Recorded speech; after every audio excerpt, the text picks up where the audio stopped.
In episode 7, I demonstrated how to create and save a custom composite shot as a template.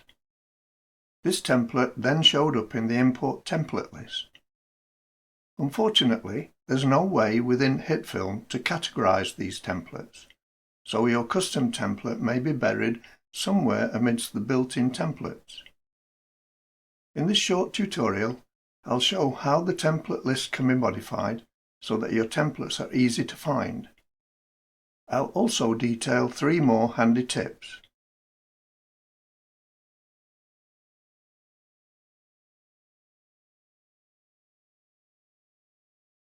Hitfilm's template list appears when you select the Media panel's Import button and select Templates.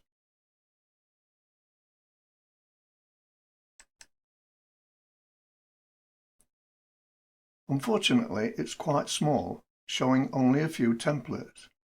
You have to scroll down until you find the template you want. Add to this the fact that you can't resize the template list, making finding a template a bit tedious. What's worse is that you can't categorize them. Therefore, it's not possible to group them into categories. There is a way, though, of ensuring that your custom templates appear at the top of the list. This involves navigating to the folder that contains the templates and doing some renaming of files. Be careful with this, though. Inadvertently deleting a template file will effectively uninstall it. Here's the procedure. Navigate to this folder.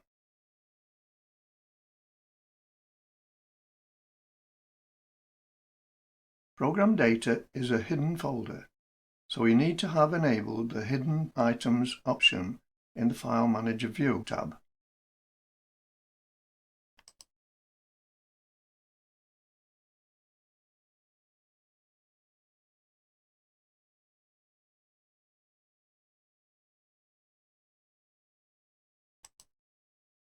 In the Objects folder, you'll see all the folders associated with the templates. Here you see the custom lower third I created in episode 7. Because the templates in the template list appear alphabetically, my template appears way down the list. To get it to appear at the top of the list, I need to open up its folder and prefix the template name with 01.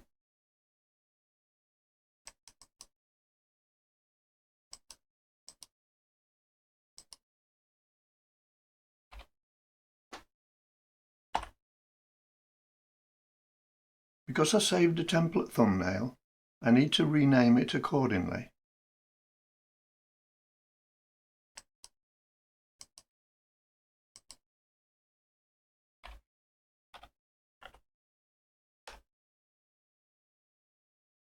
I also need to rename the parent folder by prefixing it with 01.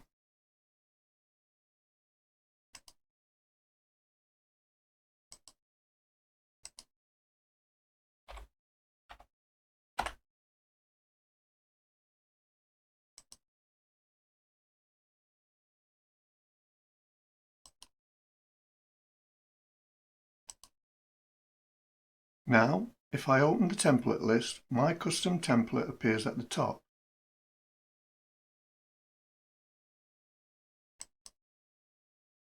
If you have some inbuilt templates that you use a lot, you could rename them also, using unique numerical prefixes.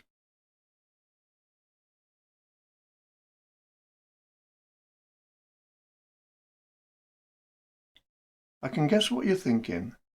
How much quicker can you get than just changing the sign by typing?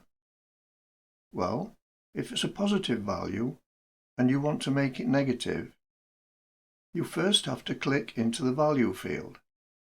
Then you have to click again to remove the highlighting. Then you click at the front of the value and press the minus key. Now, when you carry out that procedure, it's fairly quick. But a quicker way is to use a shortcut. Here's what you do. Say I want to change the sign of the position X coordinate. I hover the mouse over the value field hold the Control key down and left click. The value will change sign.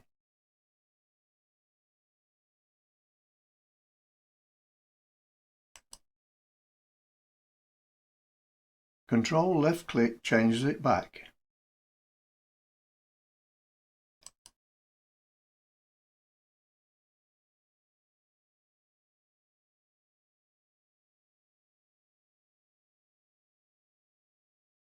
There may be times when media associated with a particular project will have been inadvertently moved to a different location.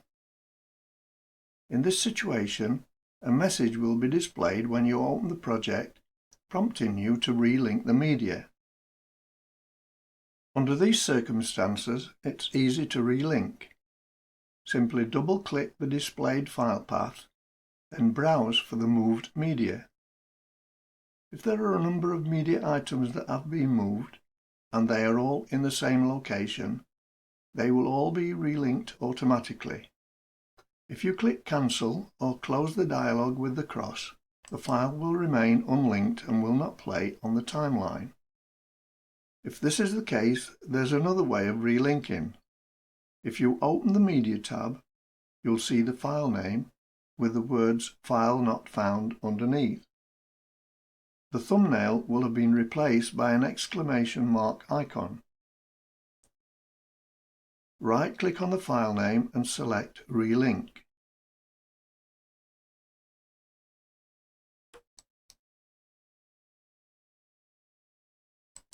You can then browse for the missing file. When you find it, click Open, and the thumbnail will be restored in the Media tab and the timeline. Obviously, if there are a number of moved media items, this procedure will need doing for each one. Don't forget to save the project to preserve the new link.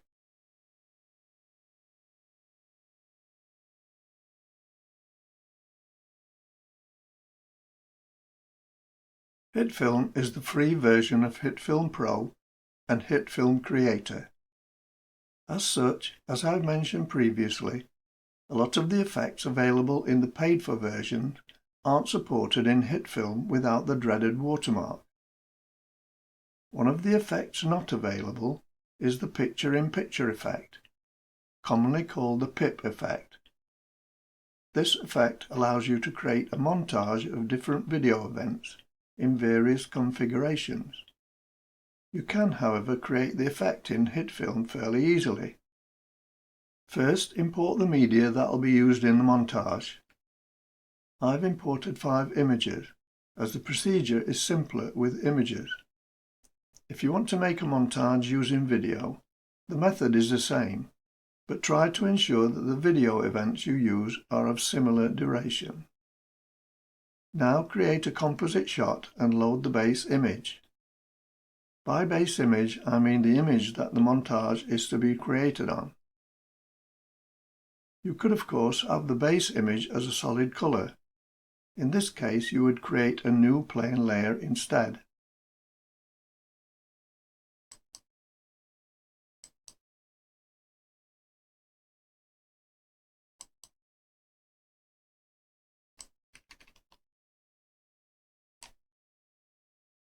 If your images are bigger than the project's dimensions, the image will appear cropped in the Viewer panel.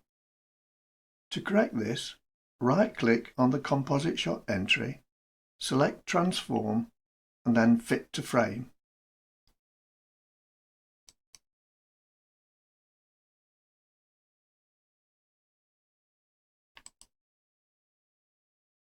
Load the rest of the images and transform in the same way.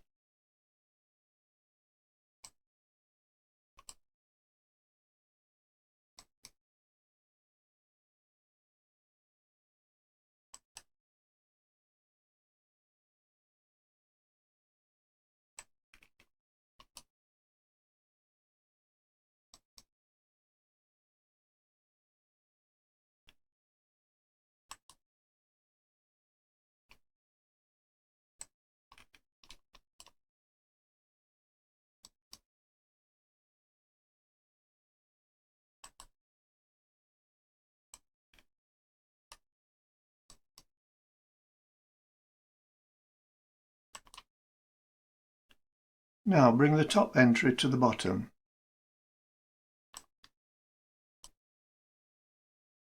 Next, hide the top 3 entries.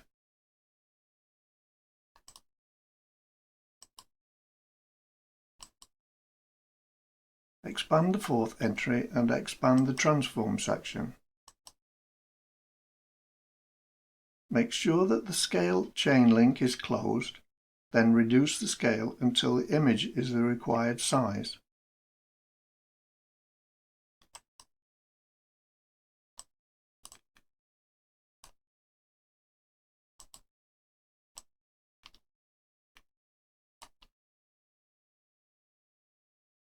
You can then use the on-screen location and rotation controls to move the image.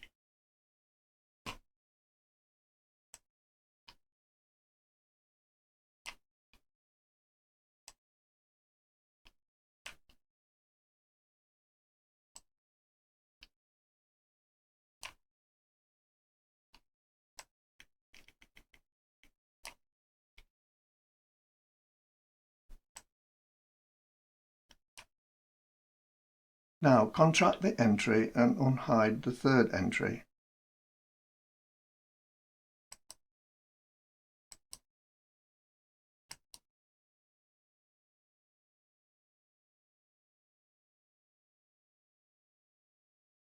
Now expand this entry and carry out the same procedure.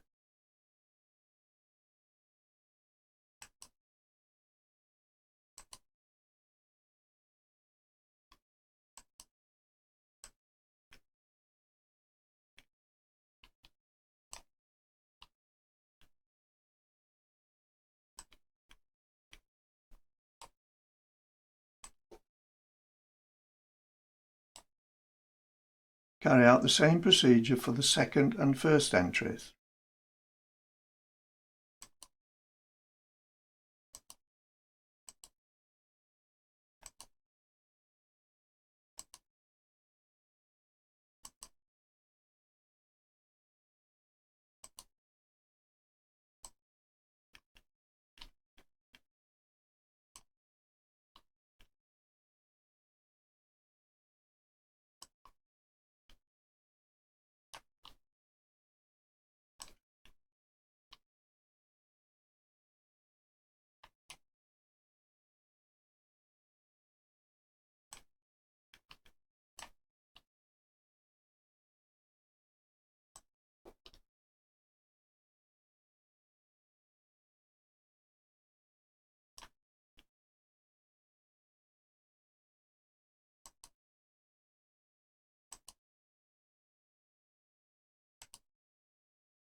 If you find that a part of an image is obscuring an important part of another image, simply reorder it in the track list.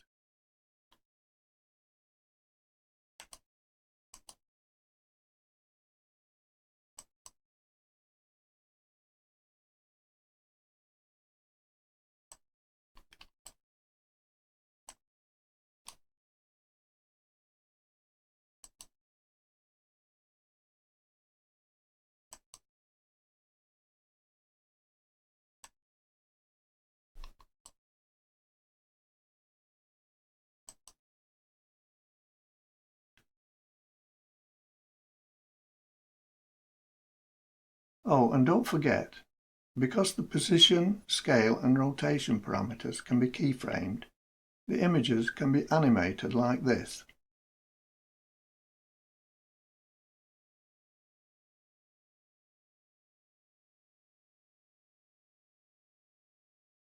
Or this.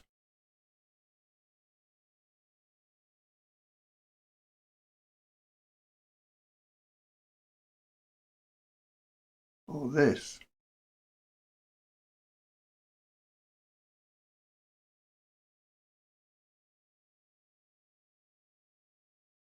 or even this.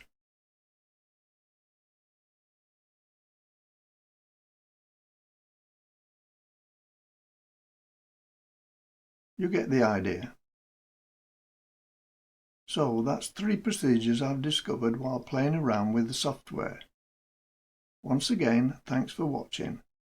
Until the next time, bye for now.